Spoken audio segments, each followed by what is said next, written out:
네, 안녕하세요 여러분들. 고급 한국사 담당하고 있는 큰별쌤 최태성입니다. 제가 참 기억하고 있는 문구 중에서 이런 문구가 있어요. 되게 멋진 문구입니다 여러분들. 배울 때 기쁨을 느끼지 않는 자를 가르쳐서는 안 된다. 무언가에 열중하는 것, 사랑하는 것, 배우는 것, 그것은 같은 것이다. 이거 뭐 정말 멋진 문장 아닙니까? 그죠? 예, 배울 때 기쁨을 느끼지 않는 자를 가르쳐서는 안 된다라고 하는 그 문장. 무언가에 열중하는 것, 배우는 것, 사랑하는 것, 이것은 같은 것이다라고 이야기하는 그 내용은 참 맞는 것 같아요. 여러분들 굉장히 중요합니다, 여러분들. 이 발상의 전환이라는 게 중요한데요. 제가 학생들한테 항상 이야기하는 게 있어요. 학생들은 의무감에서 공부를 합니다.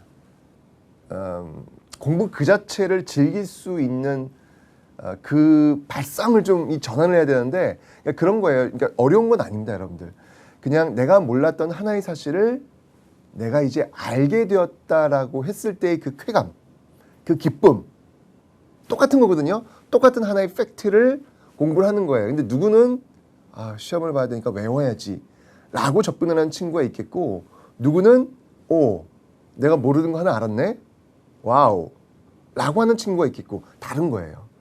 그런데 훨씬 후자가 기쁩니다. 저도요, 사실은 저도 그랬던 것 같아요. 저도 이 초등학교, 중학교, 고등학교 올 때 공부했던 거는요, 고통이었고 힘들었고 그랬는데, 요즘은요, 공부를 할 때는요 정말 행복해요. 그러니까 몰랐던 사실을 하나 딱 알 때 갖는 그 기쁨이라고 하는 게 정말 대단하거든요. 내가 왜 이렇게 공부 안 했을까? 내가 왜 고등학교 때 비록 교과서지만 그 교과서 내가 모르고 있는 내용들이거든요. 지금 저는 교과서를 볼 때요, 고등학교 교과서를 볼 때요, 늘 새로워요. 그랬군. 이걸 내가 왜 그때 그냥 공부라고 외워야 된다는 그 압박감 속에서 했을까? 이런 생각이 듭니다. 방금 그 얘기인 것 같아요. 배울 때 기쁨을 느끼지 않는 자를 가르쳐서는 안 된다라고 하는 거. 자, 여러분들 저랑 이제 같이 공부하시는 겁니다. 기쁘셔야 합니다. 아셨죠? 네, 그럼 저 안 가르쳐요. 준비됐죠? 자, 오늘의 일단 호기심 한번. 오늘은 이제 발해거든요. 발해. 어떤 것들을 배울지 한번 볼게요. 남북국 시대라는 용어는 과연 누가 만들었을까? 남북국 시대 중에서 우리 전 시간에 이제 통일신라 배웠으니까 이제 북국에 해당하는 발해를 배울 거예요. 발해. 그 남북국 그 시대거든요. 그 용어는 언제 만들어졌는지 한번 보도록 하겠습니다. 그 다음은요, 발해는 우리의 역사. 네. 물음표를 이렇게 쳤다가 지웠어요, 제가. 네. 왜냐하면 물음표가 의미가 없겠다. 네. 발해는 우리 역사니까. 이렇게 가봤습니다. 자, 오늘 이런 내용들에 대해서 저와 함께 열심히 배워보도록 하겠습니다. 여러분들 준비됐죠, 여러분들? 자, 지금부터 기쁘셔야 합니다. 네. 몰랐던 사실을 하나 아시는 거예요. 와우! 기쁘셔야 합니다. 자, 지금부터 기쁘기 위해 출발합니다.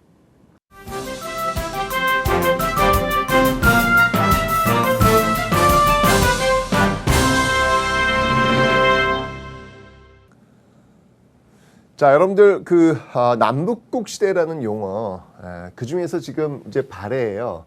이 발해는 이제 어디에 해당하는 거냐면 북국에 해당하는 거죠. 북국. 네. 그런 어떤 용어들 있잖아요. 그 남북국 시대라는 그 용어 있잖아요. 이 발해는 이 북국에 해당하는 건데, 발해는 북국에 해당하는 건데, 전 시간에 배웠던 여러분들 우리 통일신라 있죠. 그 통일신라는 영토를 딱 나눠가지고 남국에 해당합니다. 자, 그래서 이제 이 남북국 시대라는 용어, 남국과 북국해서 남북국 시대라는 용어, 남북국 시대라는 용어를 지금 쓰고 있는 거예요. 쓰고 있는데, 그럼 이거를 언제부터 썼느냐는 얘기죠. 이 남북국 시대라는 용어는 유득공의 발해고, 유득공의 발해고에서 처음 등장합니다. 그러니까 유득공이 이제 이 발해고라는 책, 조선 후기예요. 이 발해고가 나왔던 요 시점은 조선 후기인데, 이걸 쓰면서 왜 고려가 이 발해 역사를 제대로 기록하지 않았느냐, 이거 문제가 있는 것이다. 발해도 역시 마찬가지로 우리 역사다라고 하면서 온전히 기록되어야 된다라고 하면서 이제 북국 발해, 남국 통일신라, 그래서 남북국 시대라는 용어를 쓰고 있는 것이죠. 그랬던 용어가 지금까지도 계속 쓰여지고 있는 것입니다. 됐죠? 자, 거기에서 이제 북국이었던 이 발해에 대해서 배울 텐데요. 당시의 그 국제 관계를 한번 먼저 살펴보도록 하겠습니다. 당시의 그 국제 관계를 한번 먼저 조망하고, 그 다음에 발해에 대해서 한번 살펴보도록 하겠습니다. 먼저 여러분들 발해의 수도를 한번 좀 보셔야 될 것 같아요. 발해의 수도. 발해도 역시 마찬가지로 이 5개, 항상 여러분들이 고대를 보시면 알겠지만 중앙 그리고 동서남북 이렇게 되어 있는 것 기억하시죠? 네, 고구려의 5부, 뭐 부여의 5부, 또 백제도 또 뭐 5부, 신라 같은 경우는 6부였지만 이런 식으로 해서 수도를 그렇게 편제하고 또 지방도 또 그런 식으로 나누는 모습들을 통치체제를 통해서 배우셨습니다. 발해도 역시 마찬가지예요. 발해도 마찬가지입니다. 자, 한번 그 수도를 일단 한번 제가 표시해 볼게요. 자, 여기가 지금 어디냐면 중경입니다. 중경. 여기가 지금 중경이고요. 자, 중앙을 기점으로 해서 동서남북 가는 거예요. 자, 여기가 동경. 자, 그리고 이제 서쪽 갑니다. 여기가 서경. 그 다음이 남쪽으로 가야 되겠죠? 네, 남경 가고요. 그 다음에 북쪽인데 북쪽이라는 표현 말고요. 위에 있는 그런 개념으로 잡으시면 될 것 같아요. 상경입니다. 상경. 요 위쪽에 상경. 이렇게 있습니다. 실질적으로 이 발해에서 수도 역할을 했던 곳은 바로 이 상경이 되겠습니다. 실질적으로 수도 역할을 했던 곳은 바로 이 상경이다라는 거 기억하시면 되고요. 발해가 이 건국했던 대조영이 건국했던 곳은 어디냐면요. 바로 이곳 동모산에서 발해를 건국하게 되더라라는 이야기죠. 전반적으로 이제 발해 이제 이런 뭐 상경, 동경, 남경, 중경 이런 이야기를 많이 등장하는데 일단 위치는 여러분 좀 기억을 하시고 출발해야 되기 때문에 제가 먼저 정리를 해드렸어요. 자, 여기 이제 발해의 모습인데 보시면 알겠지만 여러분들 고구려하고 발해하고 살짝 좀 다른 느낌이 있죠. 무슨 느낌이냐면 고구려는 이 국내성을 중심으로 해가지고 이 요동 쪽에 어떤 자신의 어떤 그 힘을 이렇게 굉장히 많이 이렇게 쫙 펼치고 있는 어떤 그런 모습이었다면 지금 발해는요, 이 요동 쪽이라기보다는 좀 더 동쪽으로 많이 치우쳐져 있는 중심가들이 지금 이 동쪽으로 치우쳐져 있는 그런 모습들 보이시죠? 여러분들 발해는 고구려를 계승했고 고구려의 영토를 포함해서 더 넓은 영토를 가진 나라였습니다. 맞죠? 그런데 처음부터 그런 게 아니었어요. 오해하시면 안 돼요, 여러분들. 고구려의 영토, 즉 요동 지역을 아우르게 된 시점은 훨씬 뒤로 가야 돼요. 이제 오늘 공부하시겠지만 9세기 선왕대가 돼야 요동 지역을 아우르면 그때가 돼야 비로소 고구려 땅을 다 발해가 안고 가는 그 시점이 되는 거예요. 그러니까 맨 처음부터 그랬다라고 보시지 않으셔야 된다는 얘기예요. 보시면 알겠지만 다 이쪽 동쪽으로 많이 치우쳐져 있는 그런 모습 보이시잖아요. 그러면서 이제 이게 발해가 세력을 점점 동쪽으로 밀고 그러니까 서쪽으로 밀고 나가는 그런 형국이 된다는 얘기입니다. 아셨죠? 일단 그렇게 좀 기억을 해놓으시고요. 당시 어떤 국제의 어떤 역학관계를 한번 살펴보도록 할게요. 자, 발해가 있고요. 그 다음에 이제 여기는 어떤 나라가 있냐면 당나라가 있겠죠. 여기는 당나라가 있겠고, 그 밑에는 신라가 있겠죠. 신라가 있겠고, 그 다음에 이제 위쪽에 이 발해 이 위쪽에 이 흑수말갈이라고 있습니다. 흑수말갈.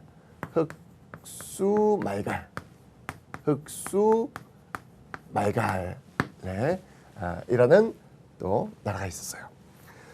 자, 그 다음에 요게 이제 발해이죠. 여기가 이제 발해고요. 발해. 네, 그 다음이 또 이 당나라를 또 위협했던 나라가 있죠. 바로 돌궐. 이거는 예전에 왜 고구려도 왜 당나라를 견제하기 위해서 돌궐과 관계를 맺었다 그랬잖아요. 그 연장선상에서 보시면 돼요. 그 다음에 이제 또 일본 이렇게 있습니다. 일본 이렇게 있는데 당시 어떤 그 교류 관계를 보면요, 이 당나라와 신라가 우호적인 관계를 회복했고요. 나당 전쟁 이후에. 왜냐하면 이 발해를 견제하기 위해서입니다. 그 다음에 이 당나라와 또 흑수 말갈이 또 상당히 긴밀한 관계를 유지하고 있습니다. 왜냐하면 발해의 그 배후기 때문에 당나라는 이 흑수 말갈을 이용해서 또 발해를 견제하려는, 남쪽에서는 신라를 통해서 북쪽에서는 흑수 말갈을 통해서 발해를 견제하려는 그런 의도를 우리는 읽을 수 있습니다. 그죠? 그게 외교니까요. 거기에 이제 맞서가지고 요런 어떤 그 관계에 맞서가지고 돌궐과 이 발해는 이 돌궐과 또 친선 관계, 이건 이제 또 역시 마찬가지로 당을 견제하기 위해서죠.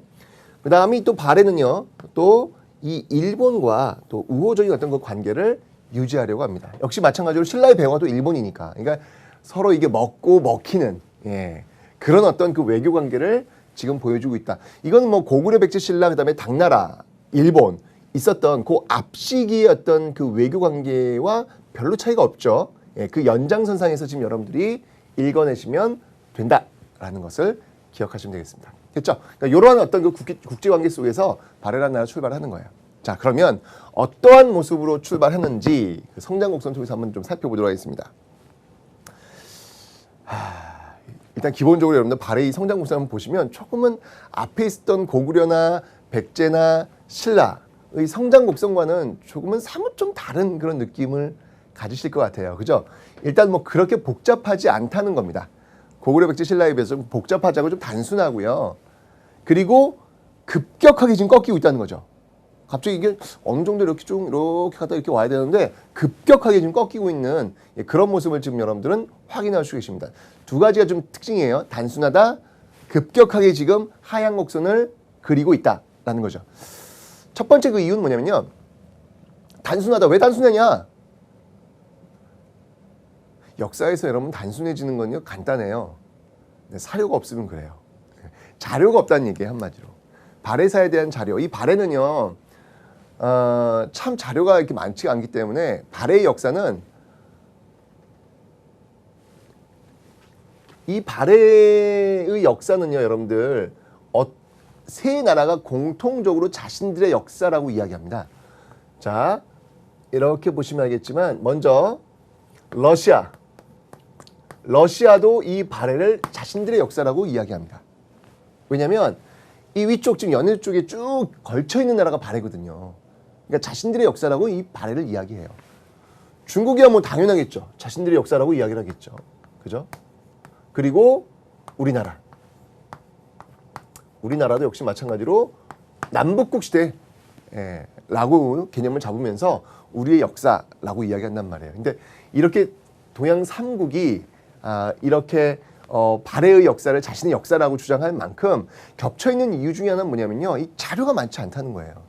많지 않으니까 몇 개의 그 제한된 자료를 가지고 자꾸 자신의 역사를 이렇게 연결을 자꾸 시키는 그런 모습들이 나타나기 때문에 그런 겁니다.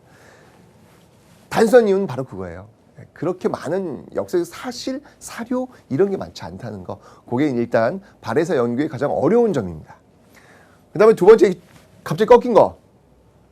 이건 미스테리예요. 역사학자들도 여러분 이제 공부하시면 알겠지만 이게 이제 9세기가량이 되는데 이 9세기가량쯤에는 이 발해라는 나라가 정말 얼마나 잘 나가는지 몰라요. 전성기 중에 전성기.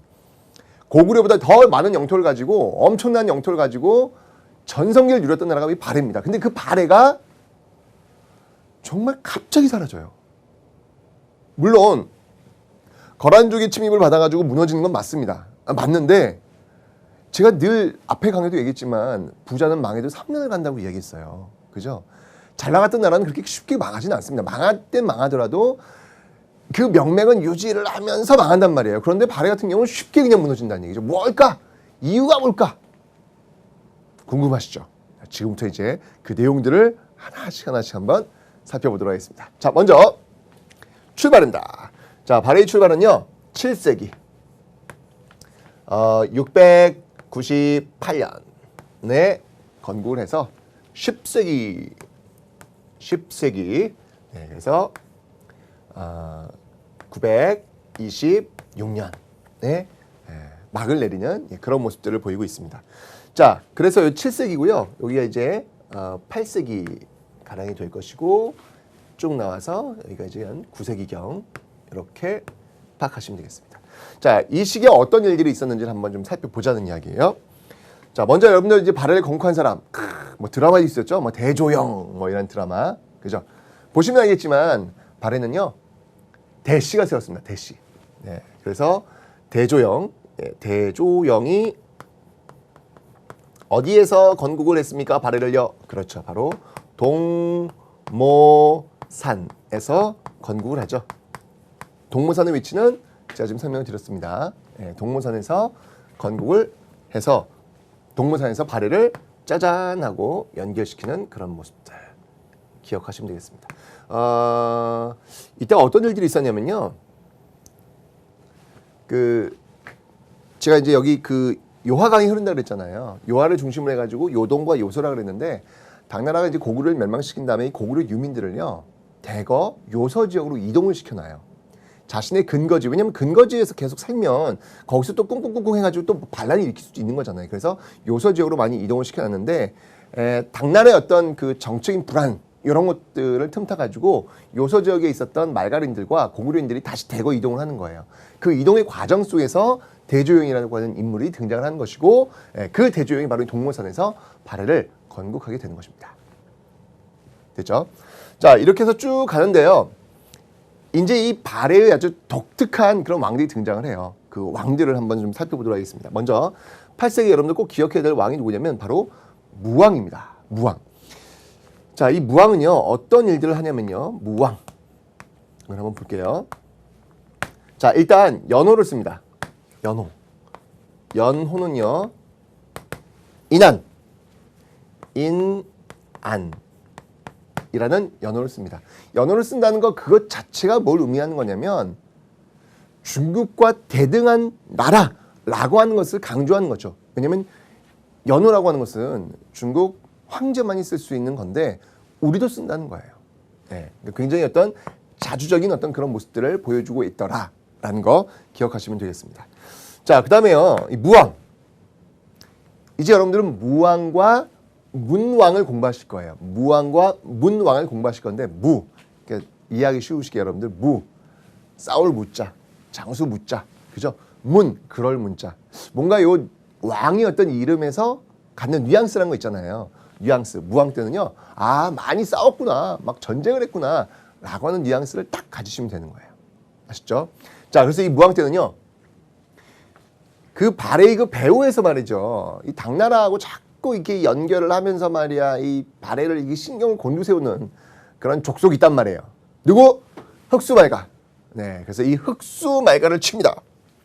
네, 흑수말가를 칩니다. 흑수말가를 치고요.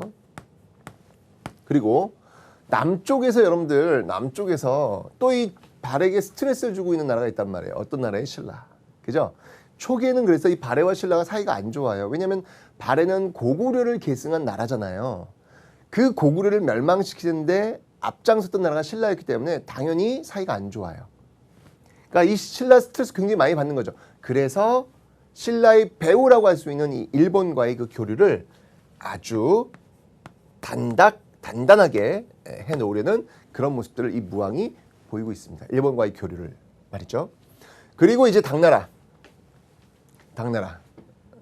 흑수말가를 딱 조치를 취하고 나서 이 당나라의 산둥 지역이죠. 산둥. 예. 이 산둥 지역을 공격을 합니다. 네, 누구에 의해서? 네, 바로 장문휴라는 사람을 통해서 이 산둥을 공격하게 하는 그런 모습들을 보이고 있더라. 하여튼 이게 무왕은요, 딱 뉘앙스 자체가 뭐 싸우는 전투를 하는 그런 뉘앙스를 갖고 접근하시면 되는 거예요. 그렇죠? 자, 이렇게 해서 발해 무왕을 한번 살펴봤습니다. 발해 무왕을 살펴봤습니다. 그다음 뒤를 이어서 이제 문왕이 등장합니다. 그러니까 항상 여러분들 이 정치를 이렇게 보시면요, 한 판 그냥 크게 붙죠. 그러면 출구 전략이 있어야 돼요. 예, 항상 이 장수는요 싸우는 것에만 집중해서는 안 됩니다. 싸웠어.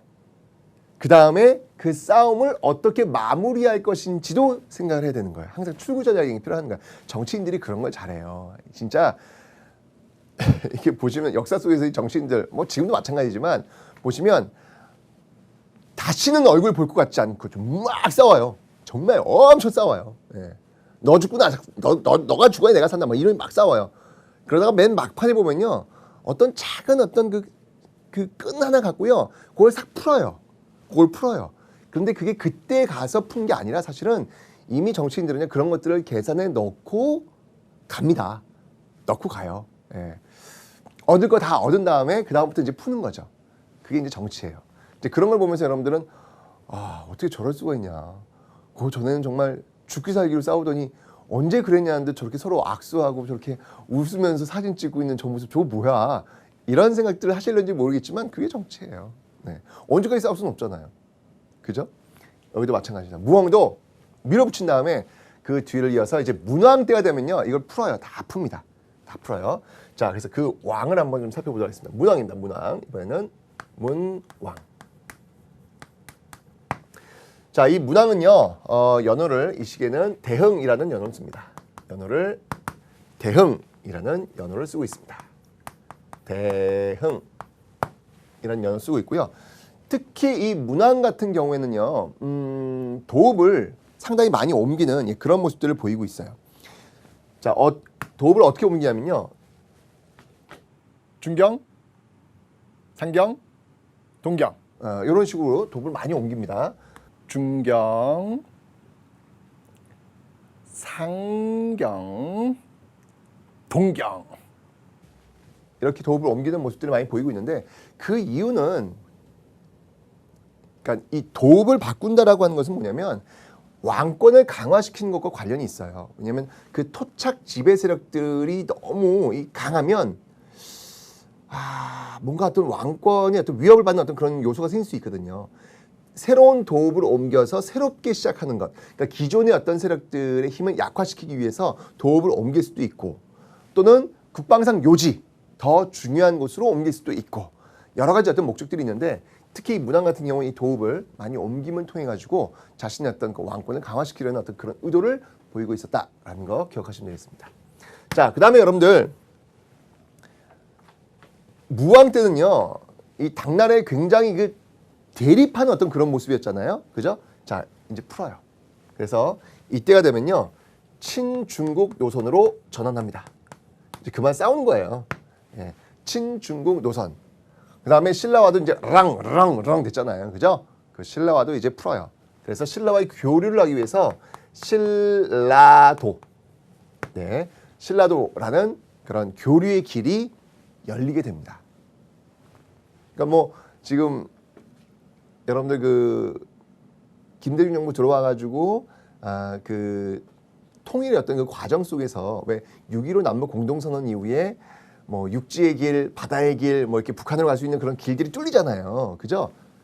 그런 거예요. 예, 그런 거. 이런 모습들로 이렇게 교류였던 그 길이 뚫리게 되더라라는 것이죠. 그래서 이 문왕 때는요, 그 앞에 있었던 이 무왕이 어떤 전쟁 전투의 어떤 시기였다면, 문왕 때는 평화를 지향하면서 체제를 좀 이렇게 안정화시키는 그런 방향 쪽으로 이제 방향을 선회하는 모습들을 보이고 있습니다. 자, 이게 이제 문왕 때의 어떤 모습들이다라는 것을 기억하시면 되겠습니다. 문왕 때의 모습. 네, 그래서 이렇게. 네. 자, 이렇게 무왕, 문왕 보세요. 막 피를 묻히죠. 그 다음에 안정을 누리죠. 그 다음에 이제 전성기가 나오는 거예요. 전성기가 나오는 겁니다. 그 전성기 때의 왕이 누구였냐면요, 바로 선왕입니다. 선왕. 자, 이 선왕 때는요, 드디어 요동 지역을 확보합니다. 요동 지역을 완전히 확보합니다. 이 요동 지역을 확보하면서 드디어 이제 고구려의 영토와 고구려의 영토, 잃어버렸던 그 고구려 영토를 회복시키는 그 시점이 바로 이 9세기의 선왕이에요. 제가 아까 얘기했지만 발해가 이제 처음으로 이제 만들어지고 나서 처음부터 고구려 영토를 다 회복시킨 건 아니란 이야기예요. 꽤 많은 시간이 걸리면서 서서히 제가 이야기했습니다. 발의 어떤 그 흐름은 이쪽 동쪽에서 서쪽으로 계속 밀고 내려가는 어떤 그런 상황이 있었다라는 부분은 놓치지 않으셔야 돼요. 그죠? 그래서 이때 와서 요동적을 확보하는 그런 모습들이 나타나고 있더라. 그래서 이때는 정말 잘 나갔어요. 잘 나가가지고 이 당시 중국인들이 이 발해를 뭐라고 불렀냐면 우와 잘 나가네. 지금 여러분들 왜 그 로마사 공부할 때 로마가 막 대제국을 건설할 때 그 팍스 로마 뭐 이런 표현 쓰잖아요. 마찬가지로 중국인들이 발해를 딱 봤을 때 잘 나가네 라고 하면서 해동성국 네, 이라고 부를 정도였다 라는 거예요. 그렇게 잘 나간 거예요. 이 선왕시대. 발해가 전성기를 누리게 되는 그런 시기가 바로 이 9세기 선왕되었다 라는 겁니다. 그런데 말이죠. 네, 알고는 있어요. 왜 그런지는 바로 거란. 네, 이 거란의 침입에 의해 가지고 무너진 모습들이 있는데 너무 맥없이 무너진다는 이야기예요. 아니 왜 이렇게 맥없이 이 발해가 이 해동성국이라고 불렸던 이 발해가 이렇게 무너질 수 있느냐? 물론 거란이 워낙 강했기 때문에 이건 당연한 거다라고 이야기할 수도 있습니다. 그런데 또 다르게 바라보는 관점도 있어요. 뭐냐면 당시 말이죠. 보시면 알겠지만 여러분들 지금 여기 무슨 산이에요 지금? 얘가 지금 백두산이죠 백두산. 그죠? 이 백두산이 빵 터져요. 요 시점에 말이죠. 요 시점에 백두산이 빵 터집니다. 그때 이 백두산의 이 폭발이 얼마나 컸으면 그 화산재가 여러분들 어디서 발견되면 일본에서도 발견이 돼요. 그러니까 어마어마한 거죠. 근데 이 백두산을 중심으로 이렇게 지금 동심원 방향으로 지금 돼 있는 거 아니에요? 지금 이 발해란 나라가. 그죠? 근데 그 화산재가 일본에까지 전해질 정도였더라면 이 폭발, 화산 폭발은 발해의 역사에서, 발해의 어떤 그 생활 속에서 엄청나게 영향을 미칠 수밖에 없었다는 얘기죠. 혼란, 혼돈 그 자체가 아니었겠느냐. 그때 거란족의 침입을 받으면서 효율적으로 방어하지 못한 건 아니냐라는 그런 설도 있습니다. 그 백두산이 또 지금 터진다고 하잖아요. 그죠? 네. 또 어떻게 될런지 또 한 번에 또 이 새로운 역사가 또 만들어질런지. 네. 그래서 이제 이렇게 급격하게 꺾이는 모습들, 이게 워낙 미스터리예요. 이게 미스터리다 보니까 여러 학자들이 이제 관심을 갖고 호기심 말고 달려드는 거죠. 왜 그랬을까? 라고 하면서 바라보는 모습들이 있더라라는 겁니다. 발해도 역시 마찬가지로 고구려, 백제도 그랬고 고구려도 그랬고 이제 끝났다고 해서 끝난 게 아니죠. 이 큰 나라가 그렇게 금방 무너지는 게 아니거든요. 그 이후에 또 부흥운동도 있습니다. 자, 이 뒤를 이어서 전개되었던 부흥운동. 그 부흥운동의 결과 뭐 후발해라든지 그다음에 정안국이라든지 정안국 이러한 나라들이 세워지고 있더라라는 거 기억하시면 되겠습니다. 됐죠? 자, 이렇게 해서 이제 발해의 어떤 그 성장 곡선을 한번 살펴봤고요. 자, 이제는 그 발해의 시스템, 통치 체제를 한번 공부를 한번 해볼 텐데 여기서 여러분들이 포인트를 맞춰야 될 게 있어요. 그게 뭐냐면 어느 부분에서 이 고구려를 계승했느냐를 반드시 알아놓으셔야 되고요. 그렇다고 해서 다 고구려를 계승해가지고 모든 게 다 올 고구려 똑같아. 그건 아니거든요. 당나라의 영향을 받은 것도 있단 말이에요. 요 두 가지의 근거가 되는 것들을 잘 정리를 해놓으셔야 돼요. 시험에 아주 잘 나오는 부분들입니다. 아셨죠? 자, 먼저 고구려 계승부터 한번 살펴보도록 하겠습니다. 고구려 계승 근거, 정책 근거는요. 이 발해 왕이 말이죠. 제가 얘기했잖아요. 이 신라, 남쪽에서 이 발해를 압박하고 있는 이 신라, 남국이죠. 이 신라의 그 배후인 이 일본과의 그 관계를 아주 돈독히 합니다. 정말 한 번에 사신 갈 때요. 몇백 명이 가기도 해요. 대규모 사절단이 왕래를 하는 어떤 그런 모습들을 보이고 있습니다. 굉장히 친일본적인 어떤 그런 모습을 보이는데 그 과정에서 이 국서를 많이 보내요. 그런데 그 국서에 보면 발해 왕이 네, 일본 왕에게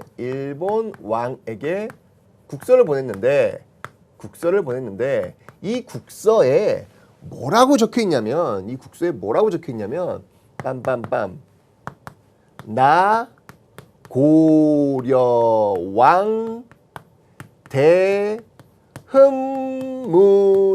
빰빰빰 딴딴딴 요런 문구가 들어가 있어요. 나 고려왕 대흠무는, 이 대흠무라고 하는 인물이 누구냐면요, 이 대흠무라고 하는 인물은 네, 바로 앞에서 네, 문왕 있죠, 문왕. 예, 친중국 신라도 이런 어떤 그 평화 정책을 추구했던 그런 인물이에요. 바로 문왕입니다. 문왕입니다. 이 문왕이 이런 문구를 썼어요. 나 고려왕 대흠무는, 여러분들 고구려를요 예전에는 고려라고도 불렀거든요. 같이 부르는 거예요. 고려나 고구려나. 그러니까 나중에 왕건이 세운 고려, 그 고려가 왜 고구려를 계승했다고 했을 때 그 근거 중에 하나가 뭐냐면 국호잖아요. 국호를 고려, 즉 고구려라고 하는 이름을 쓴 거예요. 여기 나와 있는 거지 지금. 나 고려왕 대흠무는 명백하게 나는 고구려의 왕이다, 고구려 계승이다라고 명백히 밝혀준 겁니다. 이거야말로 정말 엄청나게 지금 이 러시아, 중국, 우리나라 이 3국이 서로 발해가 자신의 역사라고 이야기하는 데 있어서 이 나 고려왕 대흠무라는 요 문구는요, 와우, 이거는 엄청 큰 거예요. 엄청 큰 거예요. 문왕, I love you. 네. 뭐 이렇게 참 역사를 가지고 이렇게 동양 3국이 역사 전쟁을 벌이는 그런 모습들은 좀 지양을 해야 될 텐데, 어쨌건 간에 그렇습니다. 이 굉장히 중요한 문구라는 얘기죠. 물론 여러분들 이럴 수는 있어요. 당시 어떤 그 당나라든지 일본의 어떤 그 압박을 받잖아요. 예, 그런 과정 속에서 이 발해는 절실했습니다. 일본과의 그 관계 회복이 절실했는데 그 절실함을 이루기 위해서는 뭔가 끈이 필요했던 거예요. 그래서 발해라고 하는 나라, 신생국가 이 발해라고 하는 나라를 갖고 일본과 컨택하는 것보다는 그냥 아예 그냥 고구려, 일본과 옛날에 그 관계도 설정했던 그 고구려, 나 고구려 계승한 나라야. 그러니까 나 잘 알지? 그 잘 나갔던 나라. 나 그 나라의 계승자야. 이렇게 이야기하는 게 외교적으로 훨씬 더 편했기 때문에 그랬을 수도 있습니다. 그러니까 고구려가 아니더라도 고구려라고 하는 이름을 빌려와서 외교를 펼칠 수도 있는 것이죠. 그건 이제 뭐 러시아나 중국이나 이제 이런 쪽에서 이제 바라보고 있는 입장이 되는 거예요. 그죠? 역사를 바라보는 문구는 이렇게 똑같은 하나의 문구를 갖고도 이렇게 서로 다른 입장에서 바라볼 수 있는 겁니다. 저는요, 좀 그 다른 입장들도 한번 좀 소개를 좀 시켜드리려고 하는 거예요. 자, 어쨌건 이 나 고려왕 대흠무는 이라는 이 문구는요, 명백하게 문서상으로 고구려의 계승국가라는 것을 딱 보여주고 있다라는 거 기억하시면 되겠습니다. 됐죠? 자, 고구려를 계승했다라고 하는 사회적 측면을 한번 바라볼 텐데요. 이건 뭐냐면 이원적 민족 구조로 구성되어 있다. 이원적인 민족 구조로 구성이 되어 있다는 거예요. 이게 무슨 말이냐면, 자, 이 인구 구성을 보면요, 이렇게 피라미드 구조로 되어 있어요. 피라미드 구조로 되어 있는데 이걸 이렇게 잘라서 여기가 지배층, 그 아래가 피지배층인데, 이렇게 보면요, 지배층은요 주로 고구려 출신의 사람들이 뭐 대시뿐만 아니라 이 고씨들이 굉장히 중요 지배층에 올라가 있는 모습들을 보이고 있더라. 그러니까 실질적으로 지배층이 고구려인들이기 때문에 이것은 바로 고구려를 계승한 나라다. 피지배층의 대다수는 누구냐면요, 피지배층의 대다수는 바로 말갈인이 되는 것이죠. 피지배층의 대다수는 말갈인이 되는 것이죠. 됐죠? 자, 그렇게 해서 이원적 민족 구조, 특히 이 지배층들이 바로 이 고구려인들이 많았기 때문에 고구려 계승한 국가다, 이렇게 보는 하나의 근거도 되는 겁니다. 이것도 근거가 되지만 또 한 번 또 뒤집어서 이야기한다면 과연 그렇게 볼 수 있느냐. 대다수가 말갈인들인데 이게 어떻게 고구려의 역사냐. 대다수가 말갈인들이니까 말갈인들의 역사가 돼야 되는 거 아니냐라고 또 의문을 제기할 수도 있습니다. 네. 다른 관점에서 바라보는 거죠, 이게요. 그죠? 말갈의 역사라고 한다면 중국의 역사 이쪽으로 연결될 수도 있는 것이고, 또 러시아의 역사로 또 연결될 수도 있는 것이고, 그죠? 몇몇 그 소수의 지배층들이 고구려 출신이라고 해서 그게 고구려를 계승했다고 볼 수 있는 거냐라고 하는 것도 한 번쯤은 의문을 던질 수 있는 그런 여지들이 있다는 이야기예요. 그죠? 그렇지만 왕도 나는 고구려 출신이야 라고 이야기를 하고 있고 지배층들도 고구려 출신들이 많다라면 그건 실질적으로 그 나라의 어떤 역사를 끌고 가는 주도 세력은 고구려다라고 볼 수 있는 거죠. 자, 이렇게 해서 어쨌건 근거 하나 또 잡아낼 수 있고요. 그 다음에 이 문화를 보면요. 이 문화가 상당히 고구려 특해요. 상당히 고구려. 그러니까 고구려의 어떤 그 요소들을 많이 집어넣은 그런 모습들이 많이 있다는 얘기죠. 어떤 것들이 있는지 한번 살펴보도록 하겠습니다. 먼저 대표적인 게 온돌이에요. 온돌. 이 온돌은 여러분들 이거는 정말 이 중국과 우리를 구분시켜주는 하나의 중요한 난방 그 장치잖아요. 그죠? 중국 같은 경우는 기본적으로 방을 따뜻하게 하는 스타일이 아니냐. 거기는 이제 그래서 거기는 뭐예요? 의자에 앉는 문화죠. 우리는 방바닥에 앉는 문화고 중국은 의자에 앉는 문화잖아요. 심지어 중국은 아파트조차도 뭐 요즘 많이 좀 달라지고 있지만 아파트조차도 이렇게 우리처럼 온돌을 안 깔아요. 근데 우리는 지금도 이렇게 온돌 구조. 방바닥이 뜨끈뜨끈하고 이제 거기서 지져야 이게 또 뭔가 이게 나는 어떤 그런 모습을 보이고 있잖아요. 그죠? 그게 이제 가장 큰 차이점들인데 발해가 지금 이 온돌이 많이 보여요. 온돌이. 그러니까 이 온돌은 고구려. 이 온돌의 그 전면 이 특허를 낸 나라가 어떤 나라냐면 이 온돌은 이 고구려거든요. 이 온돌의 특허는 고구려 갖고 있습니다. 고구려. 네, 고구려 갖고 있기 때문에 왜냐면 고구려가 좀 춥잖아요. 예, 좀 추운데 그 추위를 어떻게 해결할 것이냐 그 방법은 온돌이다라고 해서 이제 고구려부터 이제 출발해서 나오는 건데 그 온돌이 이제 밑으로 쭉쭉 내려오는 거예요. 백제, 신라 이렇게 내려오면서 지금 현재 어떤 우리 모습들을 보이고 있는 거거든요. 그것을 지금 발에도 쓰고 있더라라는 것이죠. 온돌 있고요. 자, 그 다음에 여기서 나오는 그 문화 유산들을 한번 보세요. 여러분들 그 교재 사진들을 보시면 알겠지만 돌사자. 돌사자. 그 다음에 석등. 네. 요런 그 문화유산들을 보면요. 굉장히 어떤 그 고구려인들의 어떤 그 웅대한, 강건한 어떤 그런 모습들을 보이고 있습니다. 이 돌사자를 이렇게 보시면 여러분들 이 가슴이요. 딱 벌어져가지고 탁 있는 어떤 그런 모습들. 어떤 그 유목민족들의 어떤 그 힘이라고 할까요? 고구려인들의 힘이라고 그런 게 느껴지고 있고요. 석등도요. 그 굵기가 아주 굵어요. 네. 여리여리한 그런 느낌이 아니라 딱 봤을 때 어떤 그 소박한 아름다움이 아니라 굳세고 강건한 그런 느낌들 있잖아요. 그런 느낌들을 굉장히 많이 담아내고 있더라라는 거 기억하시면 되고요.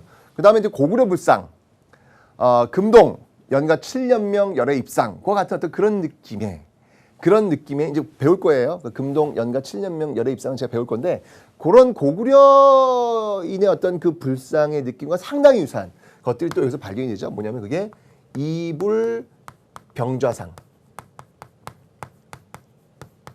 이불병좌상. 요거는 뭐냐면 이불을 뒤집어 쓰고 있는 그런 모습이라는 게 아니라요. 두 명의 부처가 서로 같이 이렇게 앉아 있는 그런 어떤 상을 갖고 있는 불상이라는 얘기예요. 이런 것들도 굉장히 고구려의 어떤 요소와 유사한 모습들을 보이고 있습니다. 그렇죠? 바로 이렇게 정치, 사회, 문화에 걸쳐 가지고 이 고구려 계승의 근거를 찾아볼 수 있어요. 그런데 발해가 다 그러면 고구려의 어떤 그 모습만 따온 거냐? 그건 아니에요. 예.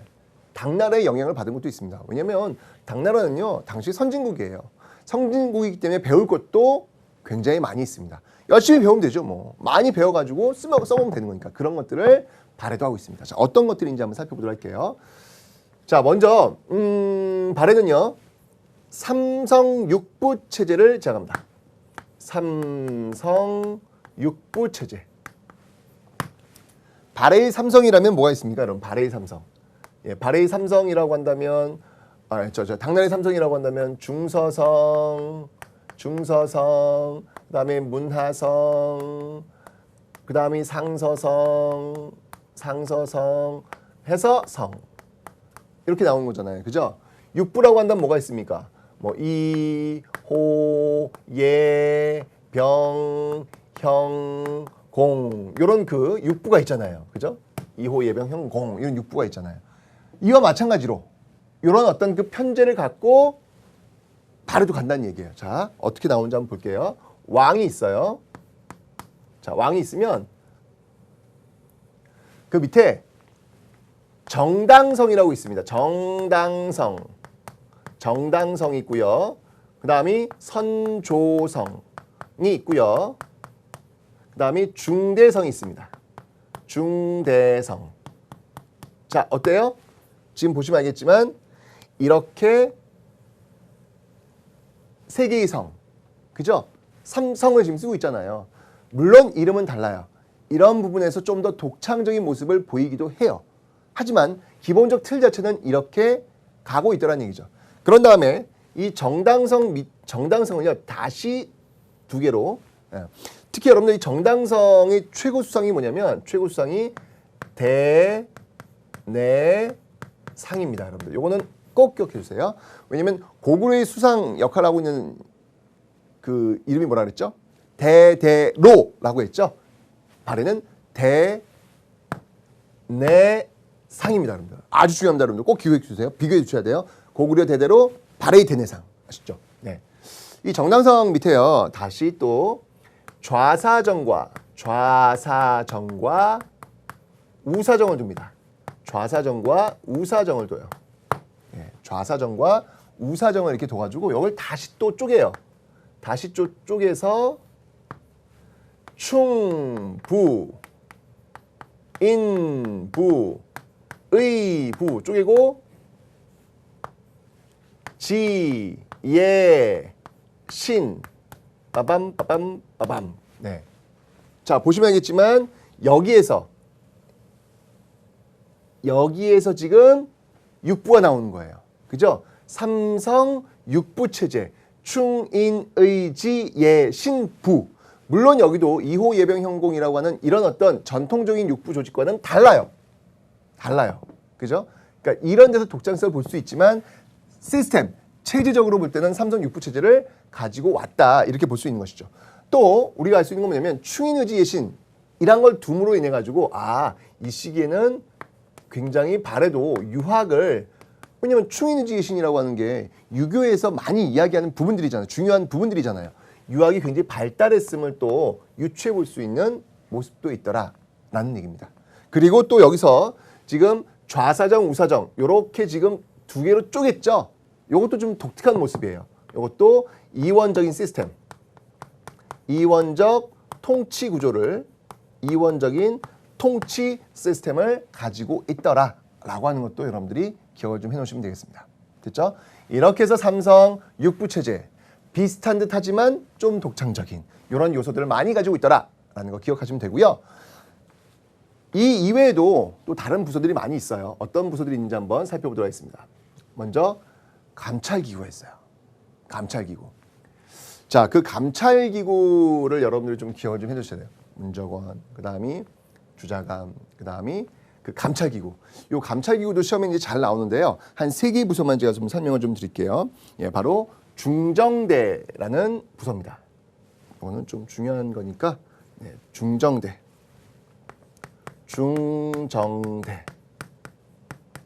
있습니다. 이 중정대는요 감찰기구예요. 감찰기구. 행정조직 안에 여러분들 감찰기구가 들어와 있다는 얘기는 그만큼 선진적이라는 얘기죠. 뭐냐면 견제와 균형, 즉 그 하나의 권력이 어느 한쪽에 그 휩쓸리고 있는, 한쪽에 집중되고 있는 것들을 견제할 수 있는 장치들을 마련했다는 거잖아요. 그죠? 그러니까 굉장히 선진적인 어떤 그런 모습들이 되는 겁니다. 내가 내 자신을 견제할 수 있는 장치를 만든다는 것, 내가 내 자신을 거울에 비춰가지고 한 번쯤은 나는 누구일까? 나는 잘하고 있나? 라고 한 번쯤 이렇게 들여다본다라고 하는 것, 이거 굉장한 거거든요, 여러분들. 어리면 어릴수록 그게 잘 안 되죠. 나이를 먹으면 먹을수록 그걸 할 수 있는 거죠. 근데 나이를 먹고도 그걸 못하면 굉장히 아직도 유아적인 어떤 수준에 머물러 있는 거예요. 나를 돌아볼 수 있는 것.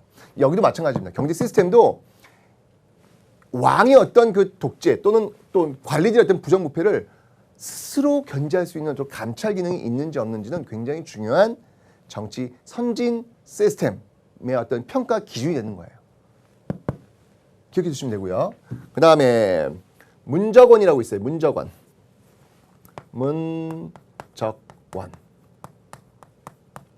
자, 여기서는 뭐냐면 서적 관리하는 곳이에요. 서적을 관리한다든지 또는 어떤 문서 같은 거 써가지고 외교 문서를 작성한다든지 이러한 기능을 하는 곳이 바로 문적원이 있고요.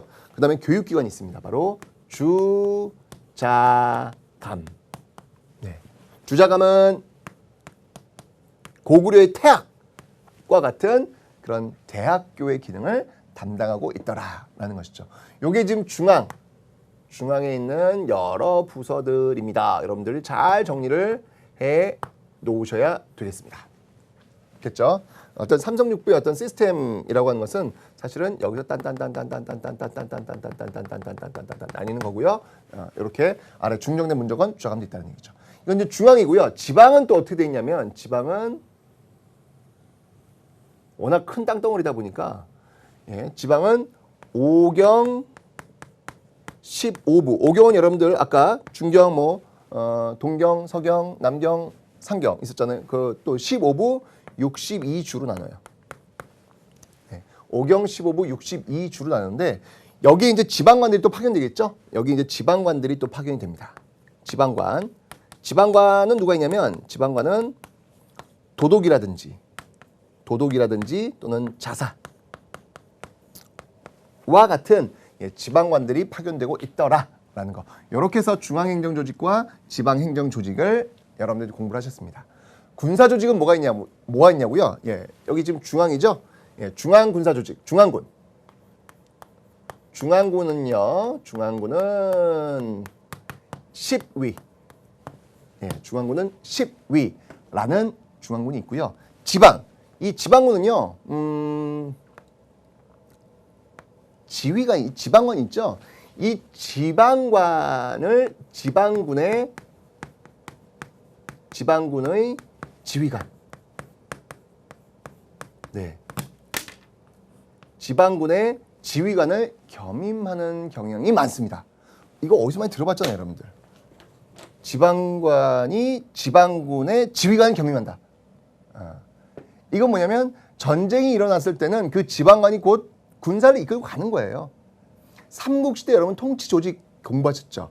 삼국시대 통치조직 공부할 때 그 지방관과 지휘관의 역할이 같도록 만든 것. 그건 왜 그랬냐면 전쟁이 워낙 많기 때문에 그 전쟁을 효율적으로 수행하기 위해서 만들었다라고 설명했는데 그게 통일신라 오면서 도독 이런 어떤 지방관들이 들어오면서 행정적 성격이 강해지더라. 왜냐하면 통일신라 오면은 전쟁이 그만큼 많지 않다 보니까 행정적 성격의 어떤 전문적인 행정가들을 파견하는 그런 모습들을 보이고 있더라라고 제가 설명드렸잖아요. 그런데 발해는 지방관과 지휘관이 상당히 비슷한 그런 어떤 모습들을 가지고 있다라고 하는 사실을 여러분이 기억하시면 되겠습니다.